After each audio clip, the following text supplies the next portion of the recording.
Well, in case the original message from the Department of Defense was not clear, here's a little more from Pentagon spokesman Peter Cook and Defense Secretary Ash Carter. Listen, yesterday and today.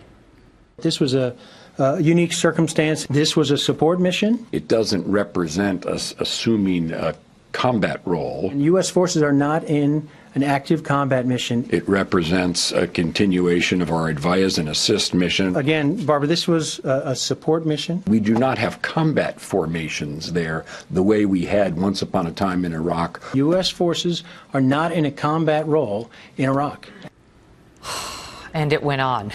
Retired Army Reserve Lieutenant Colonel Tony Shaffer is a CIA-trained intel operative. Great to see you again tonight, Hey, Colonel. Megyn, good to be on. Thank you for having me. I mean, they got hammered from press across the board, from every media outlet, for just refusing to say that this was combat.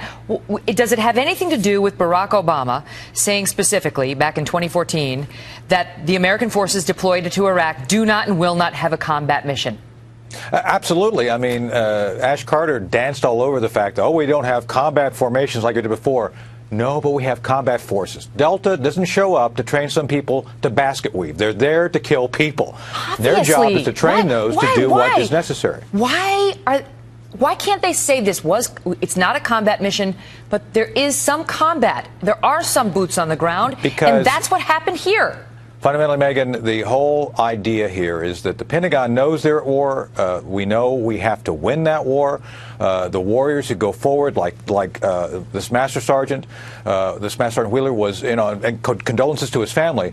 He put his life on the line. And what's disrespectful here, in a complete departure of what should be an honorable moment for he and his family, is the White House is putting pressure on the Pentagon to say, no, it's not really combat because, the president ended the war there. The president said the war is gone, it's done, we pulled the troops out, we're not going to be fighting there again, so it's nothing to see here. And that's the problem. We have now a political meme, which actually is the thing which leads and directs how the Pentagon focuses and shapes its message. I'm telling you, Megyn, the good people who are fighting this war, they're fighting the war. We just saw this in Kunduz, where we actually had to do the same thing. The Afghan forces were doing well. They weren't going to win. We had to jump in and help them. So either we want to start winning or we don't. This guy, he ran to save Kurds and Iraqi soldiers. That's correct. Without support for troops of another country.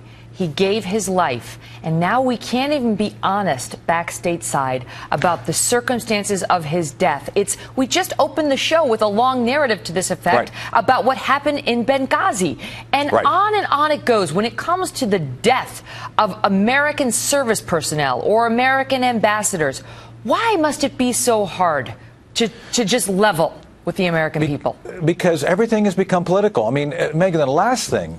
National security should be political. It should be cut and dry. These are the facts. This is what happened. This is what we have to do to adjust to actually achieve victory.